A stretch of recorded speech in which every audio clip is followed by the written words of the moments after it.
Assalamualaikum warahmatullahi wabarakatuh. Alhamdulillahi rabbil alamin. Wassalatu wassalamu ala asyrafil anbiya'i wal mursalin wa ala alihi wa sahbihi ajma'in. InsyaAllah pada hari ini kita sambung pembelajaran kita iaitu tingkatan 4 KSSM dalam bidang fiqh. Pelajaran yang ke-17 yang bertajuk Solat Sunat Gerhana. Bagi memberkati pelajaran kita pada hari ini, marilah sama-sama kita membukanya dengan doa. A'udzu billahi minasyaitonir rajim. Bismillahirrahmanirrahim. Alhamdulillahi rabbil alamin wassalatu wassalamu ala asyrafil anbiya'i wal mursalin wa ala alihi wa sahbihi ajma'in.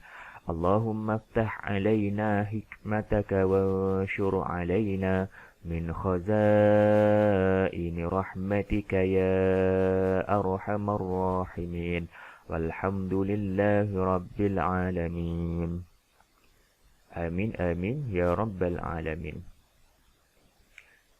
Adalah objektif pelajaran kita pada hari ini iaitu 4.24.2 iaitu menyatakan maksud hukum dan dalil solat sunat gerhana. Objektif yang kedua, melaksanakan amali solat sunat gerhana. Objektif yang ketiga, merumuskan hikmah menunaikan solat sunat gerhana. Baiklah, kita masuk kepada objektif yang pertama iaitu maksud, hukum dan dalil solat sunat gerhana. Apakah yang dimaksudkan dengan solat sunat gerhana? Maksud solat sunat gerhana ialah solat yang dilakukan ketika berlaku gerhana matahari atau gerhana bulan dengan cara-cara yang tertentu. Manakala hukumnya adalah sunat muakkad. Di sebelah ni Ustaz paparkan contoh peristiwa gerhana matahari dan juga gerhana bulan. Bagaimana kita tahu berlakunya gerhana matahari ini apabila kedudukan bumi, bulan dan juga matahari. Okey, ini kedudukan bumi, kedudukan bulan dan juga matahari. Dan gerhana matahari ini berlaku pada siang hari. Ini contoh gambaran apabila kita berada di dunia. Yang kedua, gerhana bulan. Kedudukannya ialah bulan, bumi dan matahari. Bulan, bumi dan matahari. Dan gerhana bulan ni berlaku pada waktu malam. Dan kita akan lihat bulan itu akan berubah menjadi warna kemerah-merahan. Itu adalah gambaran gerhana bulan dan juga gerhana matahari. Terusnya dalil daripada hadis Nabi SAW. Mughirah bin Syu'bah radhiyallahu anhu meriwayatkan bahawa Rasulullah sallallahu alaihi wasallam bersabda, "Inna asy-syamsa wal qamar ayatani min ayatillah la yankasifani li mauti ahadin wa la li hayatihi fa idza ra'aytumuhuma fad'u Allah wa sallu hatta tankashif." Riwayat Muslim. Maksudnya, sesungguhnya matahari dan bulan ialah tanda kekuasaan Allah. Tidak terjadi gerhana matahari dan bulan kerana kematian seseorang ataupun kehidupannya. Apabila kamu melihat gerhana, maka berdoalah dan dirikanlah solat hingga gerhana tersebut berlalu. Jadi hadis ini menunjukkan bahawa kita dianjurkan untuk menunaikan solat sunat gerhana. Dan yang kedua, hadis ini juga menunjukkan bahawa berlakunya gerhana matahari ataupun gerhana bulan itu tidak ada kaitan dengan kematian seseorang ataupun kehidupannya. Dan yang ketiga, berlakunya gerhana matahari dan gerhana bulan itu menunjukkan ataupun tanda kekuasaan Allah Subhanahu wa taala. Terusnya kita pergi kepada spektrum ilmu. Yang pertama, selepas solat sunat dibacakan khutbah. dilakukan 2 kali mengikut rukun-rukun dan syarat-syarat khutbah Jumaat. Jadi, selepas solat sunat gerhana matahari ataupun gerhana bulan, kita disunatkan untuk membaca khutbah seperti khutbah Jumaat. Yang kedua, tarikh pensyariatan. Bila berlakunya solat sunat gerhana ni? Solat sunat gerhana matahari dilakukan pada tahun kedua Hijrah. Jadi, bermulanya solat gerhana matahari ni adalah pada tahun kedua Hijrah. Solat gerhana bulan pada tahun kelima Hijrah. Jadi, dilakukan juga solat sunat gerhana bulan ni pada tahun kelima Hijrah. Seterusnya, antara amalan yang dianjurkan ketika gerhana termasuklah amalan-amalan yang kita boleh buat ketika berlaku gerhana bulan ataupun gerhana matahari. Yang pertama, solat sunat gerhana. Yang kedua, memperbanyakkan istighfar. Yang ketiga, berdoa. Yang keempat, bertakbir. Dan yang kelima, bersedekah. Terusnya, kita masuk kepada objektif yang seterusnya, iaitu hikmah menunaikan solat sunat gerhana. Apakah kebaikan kalau kita menunaikan solat sunat gerhana? Yang pertama, menginsafi kekuasaan Allah Subhanahu Wa Taala terhadap penciptaan alam semesta agar sentiasa bersyukur di atas nikmat yang diberikan. Jadi, kebaikan yang pertama, kita menginsafi kekuasaan ataupun kebesaran Allah Subhanahu Wa Taala. Yang kedua, memohon keampunan kepada Allah Subhanahu Wa Taala terhadap segala dosa yang dilakukan, sama ada sengaja atau tidak sengaja. Kita memohon keampunan kepada Allah Subhanahu Wa Taala. Kebaikan yang ketiga, memberikan peringatan supaya manusia tidak melakukan kerosakan dan kemungkaran. Itu adalah kebaikan yang ketiga, iaitu memberi peringatan kepada manusia bahawa adanya Allah Subhanahu Wa Taala yang lebih berkuasa. Terusnya kita masuk kepada kaifiat menunaikan solat sunat gerhana. Kaifiat ataupun cara-cara kita menunaikan solat sunat gerhana. Bagaimana caranya? Yang pertama, kita tengok kat sebelah ni, iaitu niat gerhana bulan.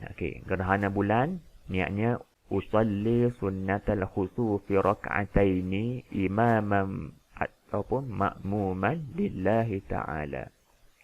Usalli sunnatal khusufi rak'ataini imaman ataupun ma'muman lillahi ta'ala.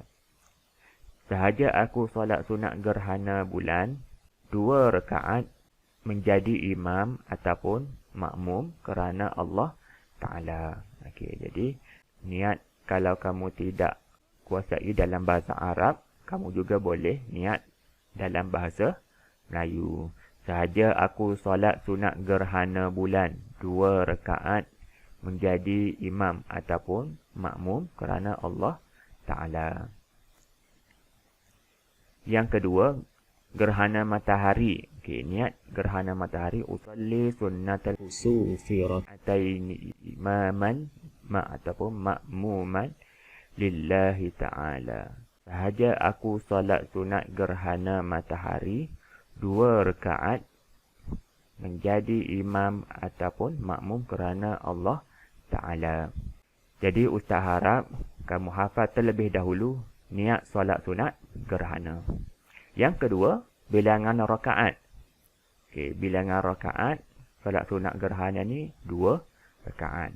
Yang ketiga, waktu. Waktu bilakah dilakukan solat sunat gerhana? Dilakukan ketika berlaku gerhana matahari atau gerhana bulan.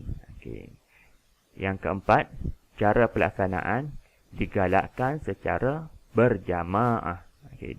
Digalakkan secara berjamaah. Terusnya dalam rakaat pertama, apa yang perlu kita buat? Okey, rakaat pertama kita baca surah Al-Fatihah seperti biasa kita menunaikan solat-solat sunat 2 rakaat.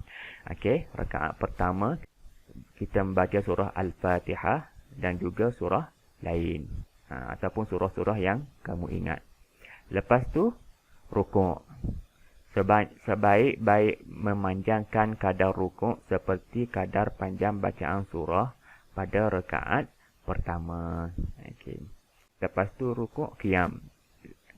Masa qiyam tu kita baca surah Al-Fatihah dan surah lain. Lepas tu rukuk kali kedua. Okey, sebaik-baik panjang rukuk seperti kadar panjang bacaan pada rakaat pertama untuk kali kedua.